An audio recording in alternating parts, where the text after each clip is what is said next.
Lord church, जो आज के भक्तिपूर्ण संदेश का शीर्षक है मसीह का नजरिया। तो आइए हम वचन की ओर बढ़ते हैं। दूसरा पत्रस 3 अध्याय 18वां वचन मैं आपके सामने पढ़ता हूँ। हम पर हमारे प्रभु और उद्धारकर्ता यीशु मसीह के अनुग्रह और पहचान में बढ़ते जाओ, उसी की महिमा अब भी हो और युगानुयुग होती रहे, आमीन।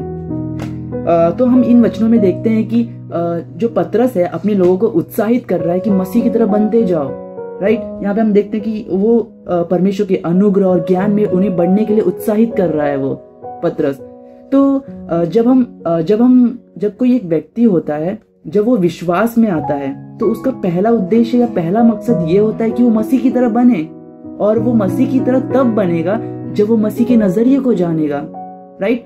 तो जब हम मसीह के नजरिए को जानते हैं और जब हम मसीह के दृष्टिकोण, यानी जब मसीह कौन सी सिचुएशन में कौन सी चीजों को कैसे वो प्रति उत्तर करते, कैसे वो किस नजरिए का वो इस्तेमाल करते हैं, जब हम लोग ये जानेंगे तब हम भी यीशु मसीह की तरह अपनी जिंदगी में, अपने हर एक परिस्थितियों में, अपने हर एक पड़ाव में अपनी जिंदगी के, हम मसीह का नजरिया उपयोग कर पाएंगे। और आज हमें मसीह की तरह बनने के लिए ये जरूरी है हमारे लिए, राइट।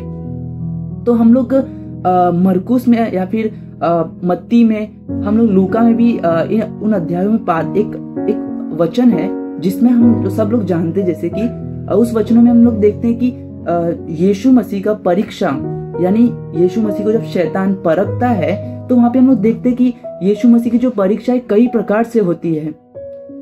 पहला, ये शैतान जो है यीशु मसीह के सामने लालच, रोटी का लालच और जीवन का वैभव, ये सब बातों को लेकर आता है, जो एक आम इंसान की हमारी जिंदगी में हर रोज आता है, हर एक दिन आता है हमारी जिंदगी में। ऐसी लालच, जिंदगी का लालच, भविष्य का डर या फिर वैभव, वो शान और वो रोटी का लालच, हर एक चीज का लालच शैतान हमारी जिंदगी में रोज लेकर आता है। लेकिन यहाँ पे इस वचन में यीशु मसीह किस तरीके से वो जवाब देते हैं, परमेश्वर के वचन के जरिए। और यही एक खूबसूरत बात है यहाँ पर। और यहाँ पे हम लोग देखते हैं कि यीशु मसीह कहते हैं कि वचन में लिखा है, वचन में लिखा है। इस तरीके से वो शैतान को जवाब देते हैं और शैतान वहां से निकल जाता है। तो यहाँ पे हम देखते हैं कि यीशु मसीह किस तरीके से उस उपवास के समय में, यानी कि उस कमजोरी के समय में भी वो शैतान को किस तरीके से जवाब देते हैं। हर एक इंसान की जिंदगी में जो लालसाएं आती है, हमें भी इसी तरीके से जवाब देने के लिए ये वचन उत्साहित करता है। यीशु मसीह के ये कार्य, ये नजरिया उत्साहित करता है हमें भी। और सिर्फ इतना ही नहीं, हम लोग और भी एक उदाहरण देखते हैं। जब यीशु मसीह के क्रूसीकरण का समय आता है, यीशु मसीह को एक तरफ वचन कहता है कि उसे मरना है और एक तरफ यीशु मसीह को अपने परमेश्वर से अलग नहीं होना है। लेकिन यीशु मसीह को वहां पर, यीशु मसीह ने अपने दृष्टिकोण को नहीं लेकिन परमेश्वर के दृष्टिकोण को स्वीकार किया। किस तरीके से, हे पिता अगर तू चाहे तो, वहां पे वो ये वर्ड जब यीशु मसीह कहते हैं तो यानी वो परमेश्वर के ऊपर निर्भर है, वो परमेश्वर के दृष्टिकोण को चाहते हैं। और यीशु मसीह, हम जैसे कि हम सब लोग जानते हैं कि यीशु मसीह अंत में वो क्रूस पर जाते हैं और उन्हें हमारे लिए अपने पिता से अलग होना पड़ा। और वो कितने बड़ी दर्दनाक उनके लिए निर्णय था उनके लिए। लेकिन यीशु मसीह ने वचन को पूरा करने के लिए, अपने परमेश्वर के नजरिए को पूरा करने के लिए उन्होंने ये बड़ी कुर्बानी को भी सहा उन्होंने। और ये सबसे कठिन समय था यीशु मसीह के लिए, राइट। और हम लोग सिर्फ इतना ही नहीं देखते, हम लोक मरियम के विश्वास को भी देखते हैं कि मरियम को जब गर्भवती होती है तो वो कोई शक नहीं करती, वो कोई शंका नहीं करती। लेकिन वो ये कहते हैं अपने इस कठिन समय में, वो ये जानते हुए भी कि उसे कितना दुख सहना पड़ेगा, फिर भी वो ये कहते कि जैसा तूने कहा है वैसा ही हो।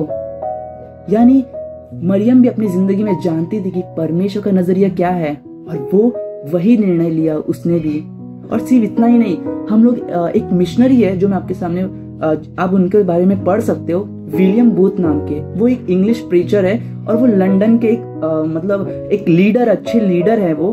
और वो एक समय ऐसा आता है कि उन्होंने बहुत लोगों को सुसमाचार प्रचार किया और उनका एक ग्रुप रेडी होता है और उनका एक कलीसिया और उनका एक परमेश्वर की आराधना करने वाला एक ग्रुप उनका रेडी होता है। और वहां पे हम लोग देखते हैं कि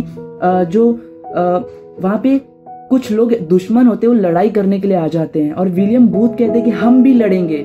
लेकिन मैंने उनकी नजरिए को देखकर मैं चौंक गया। कैसे, वो किस तरीके से लड़ाई करते हैं। वो अपने हाथों में सभी लोगों को कहते हैं कि हमारा हथियार बाइबल है, हम उस लड़ाई में बाइबल को लेके जाएंगे।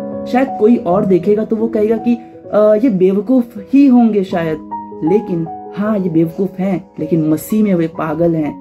और इसलिए विलियम बूथ ने यहाँ पे परमेश्वर का दृष्टिकोण यूज किया। और वहां पे हम लोग जब वो लड़ाई में जब वो गए, तो वो लड़ाई में जब वो मार खा रहे थे, बहुत मार खा रहे थे, लेकिन वो कह रहे थे सामने से दुश्मनों को कि परमेश्वर तुझसे प्यार करता है, परमेश्वर तुझे चाहता है। वो इस तरीके से उनको जवाब दे रहे थे अपने दुश्मनों को। और वहां पे उस दिन लाखों लोग विश्वास में आए। उन्होंने सोचा कि ये कैसा नजरिया है। मैं जब इन बातों को देखा और जाना मैंने, सच में आज हम भी और आप भी इसी तरीके से परमेश्वर के नजरिए को अपनी जिंदगी में यूज कर सकते हैं, इस्तेमाल कर सकते हैं। मैंने अपने चर्च में, बाइबल कॉलेज में मैंने ऐसे बहुत सारे लोगों को देखा जो लोग ना ही उनके पास इतनी काबिलियत, ना ही उनके पास इतनी बुद्धि है, लेकिन वो ये कह रहे हैं कि हमें बाइबल कॉलेज सीखना है, चाहे ऑनलाइन ऑफलाइन। मैंने ऐसे बहुत लोगों को देखा कि वो उनके पास समय नहीं है, लेकिन फिर भी वो परमेश्वर के वचन को सीखने के लिए आ रहे हैं। और परमेश्वर के वचन को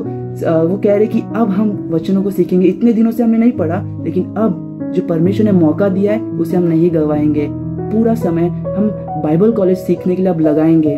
तो ये चीजें जो है मुझे भी उत्साहित किया कि परमेश्वर का दृष्टिकोण से ये सब लोग देख पा रहे हैं, इसलिए ये सब ऐसे निर्णय ले पा रहे हैं। आज आप और मैं जहां कहीं भी हैं, हम भी परमेश्वर के दृष्टिकोण से हर एक वाक्यांश को, हर एक बातों को देख सकते हैं। आमीन।